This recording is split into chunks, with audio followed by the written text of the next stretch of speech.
Welcome to the U.S. Manufacturing Today podcast, your hub of information about the U.S. manufacturing and distribution industry.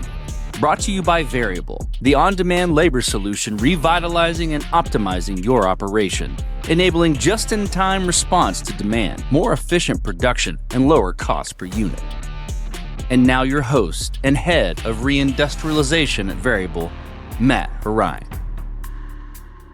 Welcome to U.S. Manufacturing Today, the podcast powered by Variable, where we talk with the leaders, innovators, and changemakers shaping the future of American industry, along with providing regular updates on the state of manufacturing, the changing policy landscape, and more. Today, we're talking about something manufacturers can no longer afford to ignore, not the technology around artificial intelligence, but the human side of it. How do you get your people ready for a world where AI is changing the nature of work faster than most organizations can adapt? And what separates the manufacturers that thrive in this moment from the ones that will get left behind? Our guest today is Nikki Barua, CEO and co-founder of Flipwork, a transformation partner helping organizations reinvent their people, culture, and workflows for the AI age. Nikki is a serial entrepreneur, keynote speaker, and best-selling author whose work has been featured in the Wall Street Journal, Fortune, Bloomberg, Forbes, and Fast Company. Her best-selling book, Beyond Barriers, has been featured in Forbes, CNBC, and Bloomberg as well. At the heart of her work is a deceptively simple idea. The most powerful technology on the planet is still the human being, and the organizations that win in the AI age will be the ones that figure out how to make their people exponentially more capable, not just their systems. Today, we're going to talk about what the AI transformation really demands from manufacturing leaders, why most AI initiatives stall, and how to build an organization that can evolve as fast as the world is changing. Nikki, welcome to U.S. Manufacturing Today. Thanks for inviting me, Matt. I'm thrilled to be here. We are very excited to have you because this is a very hot topic right now. We've talked a little bit on our show about AI and had some good recommendations, but I think this topic centering around people is pretty unique because people most of the time talk about the latest update or technology. I know our team is constantly monitoring the next Claude update and those types of things. So this is a really great topic to get everyone's head around. Just to provide a little bit of background, you've worked with a lot of Fortune 500s across industries. You had a pretty big career in working with transformation across the board in those types of organizations. What was the moment that shifted your focus from transforming businesses through technology to transforming people, and how does your journey build that framework out? I've had an incredible first row seat into watching how the world's most complex and large global organizations work their way through transformation. And typically the catalyst for any kind of transformation is some sort of technology, right? There's a technology disruption that happens, whether it's the internet that led to e-commerce and all kinds of online capabilities and digital transformation to mobile and cloud. And every single one of those forced organizations to rebuild their capabilities for this new era. Well, the through line that I saw was that while the technology kept changing and becoming faster or more scalable, the real unlock happened when those organizations were able to empower their people. Because in the absence of that, you're investing in the technology and the people are getting left behind. And that becomes a one-sided capability where you may have the most sophisticated systems that have tons of intelligence, but you don't have the workforce that knows how to harness that. And you don't have the kind of culture that is operating at the speed of that technology. And so for me, it became very clear that the part that needed a more innovative solution built for the age of AI needed something to really focus on harnessing the people power of organizations, because it's only when humans and machines learn how to work together and co-evolve together, that's when you become exponentially capable. And that's really what led to the founding of Flipwork. And that's exactly the work that we do in the market. It's a really great perspective because I think what a lot of folks put this in a traditional framework, and AI is very different than changes that have maybe happened over the past 30, 40 years. And you take that back all the way to the macro scale, look at the era of globalization, look at whatever, name the technology over the past 20 years, blockchain, IoT, whatever those things are. AI is totally different and people have approached it. At the first, it's a kind of a scary new technology, but now it's this augmentation that really makes a lot more sense. And the best organizations are thinking about it that way. I think you framed this really well. You've talked about and identified what you call the exponential divide, or the gap between how fast AI is advancing and how slowly most people in organizations are actually adapting to it. We hear from manufacturers constantly that AI is a priority. I think its buzzword doesn't even do its service based on my experience. But the gap between intention and execution is pretty big. What's actually holding companies back right now? The most common challenge that holds companies back is literally not knowing where to begin. And we've seen that over and over again with so many global corporations and leaders where the mandate is very clear. You have to become AI enabled as a company. There's a lot of pressure from boards about investing in AI. And so everyone's feeling that pressure. The question is, where do you begin? What's the right thing to do? And in what sequence do you do them? And the knee-jerk reaction tends to be, let's just get a whole bunch of ChatGPT licenses. Let's deploy AI to everybody in the company. And then very quickly they find out that the adoption rate is pretty low. And invested in thousands of licenses and barely 30-40% of the people are even using it. And the ones that do use it are using it like a faster search engine, just typing in to say, hey, what's the best place for me to go to dinner? That's not creating any business value for you if that's basically the use case for LLM licenses. And so that leads to then the next step, which is then they make the usage mandatory, telling everybody in the company, hey, we invested in these licenses, everybody needs to be using it, or sometimes even creating incentives and leaderboards, getting people to use it more. So then token costs go up because everybody's now just using it because they're being forced to. What doesn't change in any of these things is really understanding what is the real value of AI and how I do my job. What do I need to do differently? How do I think differently? How do I create value differently? People just don't know what they're supposed to do different. And so what ends up being the real bottleneck is that there's lack of clarity on what they're supposed to do different. And then there's lack of structure to help them shift from how they used to do things. And when that gap exists, that becomes an exponential divide because week after week, AI models are getting smarter and faster. And week after week, your people are still stuck in the old way of doing things and they haven't changed any of their habits or their mindset or the behaviors. And so over time, that compounds to the point where the difference between the machine and the human becomes pretty exponential. And that is the real challenge for companies to close the gap. It's really well framed because I think we were talking about it and some of my personal experience, what I've seen people have this shift maybe over the past 12 months, which is an epic in AI terms, right? Is the idea that the initial 2022 version of ChatGPT was something like cheating on your homework or using it as a search engine, but it's clearly become a lot more than that.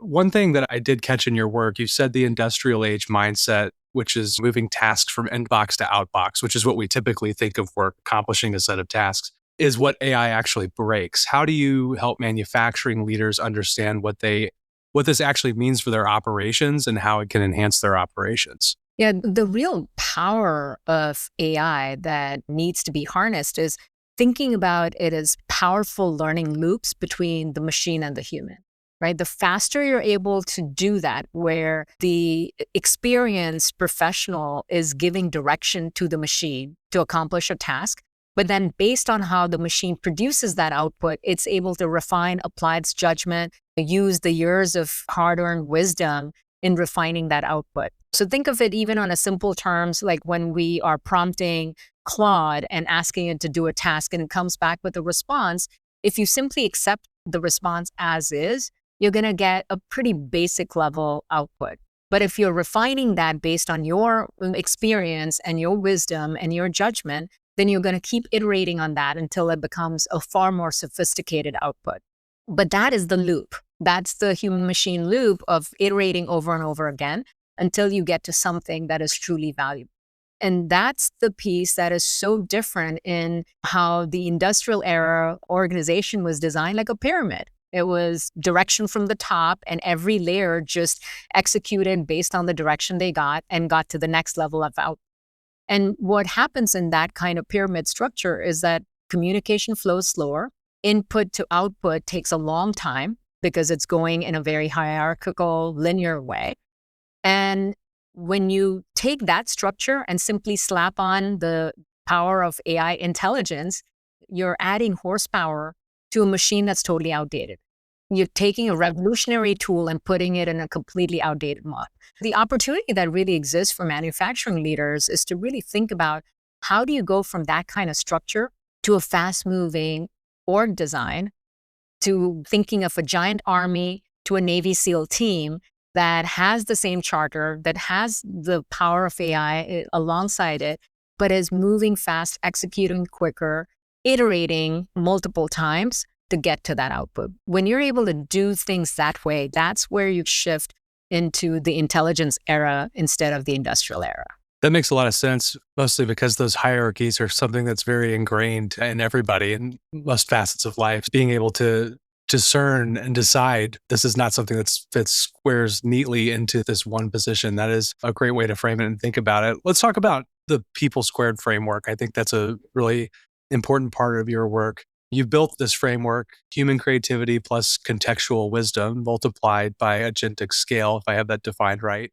Those two things are the things manufacturers have been building on the shop floor in their own environments. How do you help them recognize and preserve that value as AI changes the nature of? The reason this framework was created because one of the most common questions we kept hearing is, we understand that the real power of AI is about augmenting humans, but what does that actually mean? What does augmentation actually look like in practice? What parts do I let go and what parts do I preserve? What this gets back to is there are things that only humans can do, being able to solve novel problems, being able to leverage our creativity and imagination. And when you combine that with the lived experience, with the institutional knowledge that only you bring after thousands of reps of seeing problems, and now you're able to scale that with AI. So if in the past you could only handle this amount of work or this much oversight of systems, what if you could 10x that because you have let go of the things that AI can do, the repeated decision-making or the repeated execution of something, and elevate yourself to higher value work. When you're able to scale at that level, effectively, you're getting a much higher output per person, per leader, than you were getting before, because you're releasing the capacity of things that machines can always do faster, better, cheaper than a human can, and redeploying that released capacity into higher value decision-making and judgment that you should never let go to a machine. People aren't ready to make that handoff. It's not something that does the work for them. And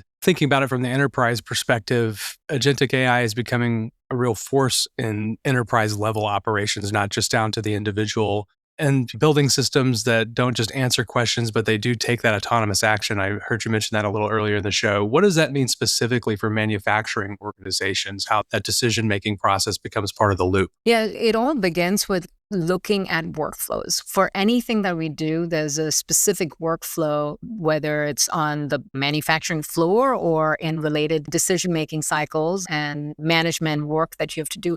Everything has a specific workflow. And so the opportunity really is about, instead of simply looking at the current workflow and thinking about how to automate it, imagine if you had a blank canvas and you could design an entirely new workflow with AI at the center of it. What would that look like? What does that mean where you have a team of agents making those decisions, taking those actions, but have the governance and the guardrails provided by an experienced leader who knows what great looks like, who knows where risk exists, and who's able to override the decisions made by AI and make sure that it does not lead to unnamed risk. And that's what ultimately it's about, redesigning the workflows very thoughtfully. But the difference I've seen is, instead of taking the current state and simply improving it, I would challenge by saying, how might you do it if you invented it today for the first time? What would that look like if you design a workflow with AI at the center, completely new, and then put all the pieces together? When you take that kind of approach, that's what agentic workflows are able to unlock, the kind of productivity and capacity that was never possible before. That's a really great way to phrase it, because I think there's, what's the saying, that there's nothing more dangerous than saying we're going to do things the way we've always done it, and rebuilding it with AI sounds like a horrible idea, right? It's a really good chance to kind of take a step back and look at the process as a whole.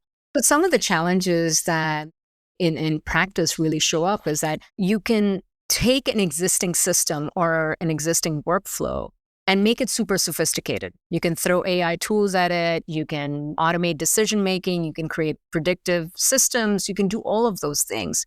But then you have people that are using those systems or operating as part of those workflows. If you haven't retrained them on what outcomes are expected, what the outputs need to look like, when to trust the system, when to override it, when all of that capability is not built in, you're essentially putting power into something autonomous with no guardrails in it. And that's why the idea of designing it very thoughtfully from the ground up, alongside the people that actually use these things and leveling up their capability and their decision-making skills, not just the power of the systems themselves. That does make a lot of sense. It's a good transition to bring something up about AI initiatives and why they stall, which has been a pretty recurring theme. I'm going to cite a study that I saw without name or any data here, but it's flashed a couple of times. Somewhere around 90 to 95% of business leaders thought that their AI initiatives weren't either generating revenue or getting an ROI for what they'd wanted. I'll have to find it and link it in the comments at some point. But it stands out because it's 9 out of 10.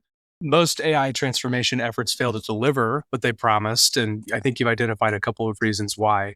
But one of the most powerful things you've identified, and it's pretty unique, I haven't had anyone on the show quite say this, is the identity crisis that happens when workers ask, if the machine can do everything, who am I and what am I doing here? And so how do manufacturing leaders address that question effectively, which is the opposite of the initial adoption, right? What happens if you get too far into it and they don't know where their place is? Yeah, that study came out, I think, sometime last year. And I believe it was an MIT study that talked about 95% of AI initiatives did not yield any ROI. A lot of this was based on pilots. And like any new technology, the first reaction that companies have is, let's try this out. Let's roll out a pilot. And some of the reasons why those pilots did not yield ROI is that because the objective wasn't about business. The objective was almost like testing out and playing with the technology.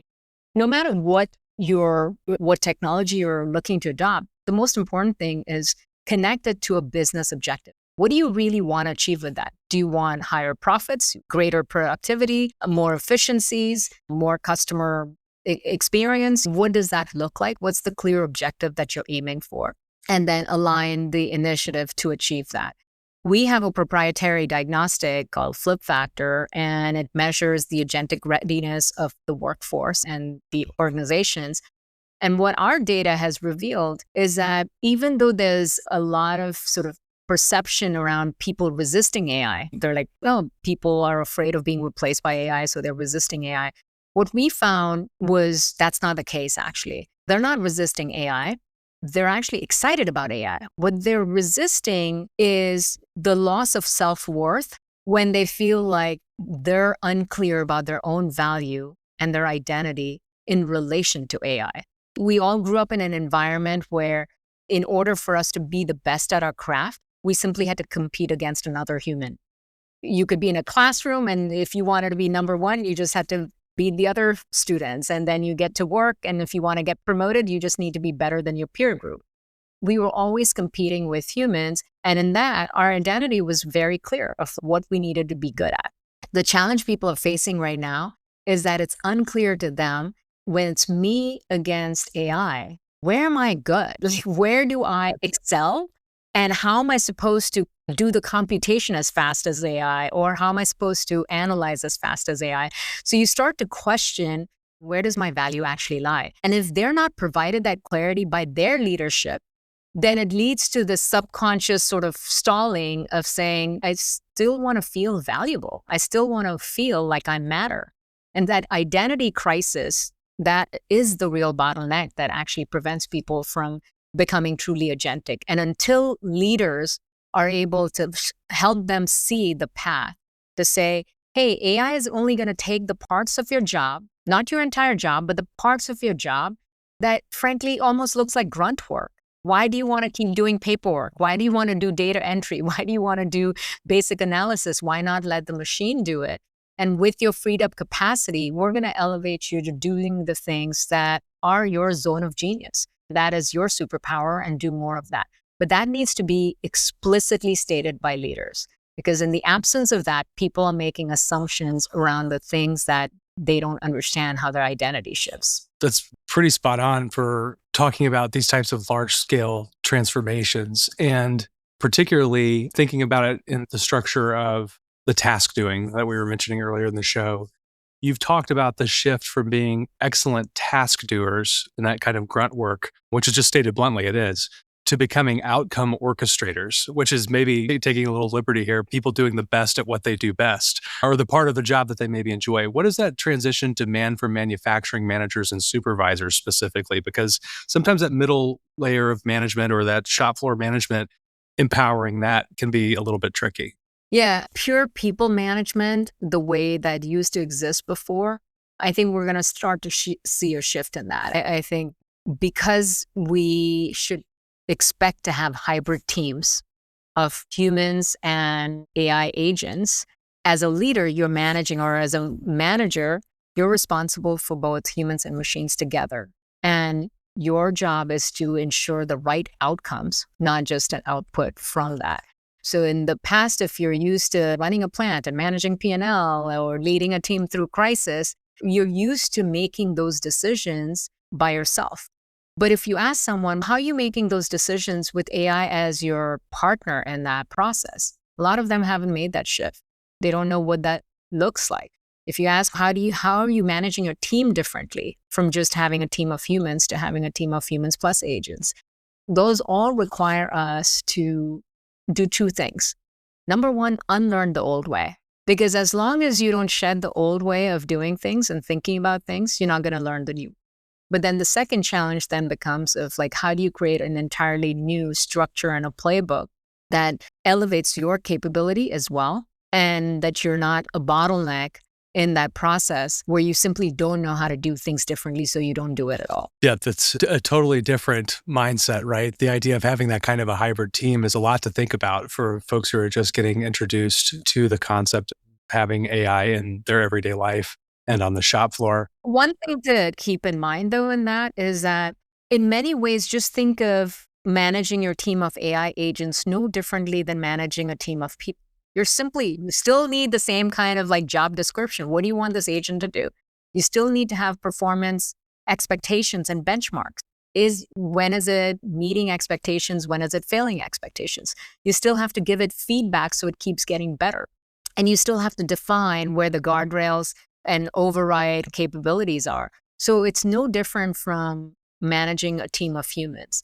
Where I've seen it go sideways is where leaders think, oh, it's AI, it's smart. I don't need to direct it. I don't need to oversee it. I can just get it going and set it up and it's off on its own. Or I don't need to think about the interaction between the people and the machine. So all of those things, think of it just like you would design any other team. If you had a team of 20 people, you wouldn't just throw them on the plant floor and tell them to go figure it out. You would give them explicit direction. You would set the guardrails. You'd know the escalation path. You would identify the risks. You would make sure that there's collaboration amongst them, that the handoffs are right. So all of those things still apply. And it's really understanding that just because something has extreme intelligence doesn't mean it's going to have the same kind of judgment and decision-making as you do. And that's why the role of leaders is even more important now. For sure. It's something that, considering both ends of the workforce on the leadership side, but also a workforce that is trending towards starting a career in manufacturing. It's a lot of what we hear about in the reshoring movement, the reindustrialization movement in the United States.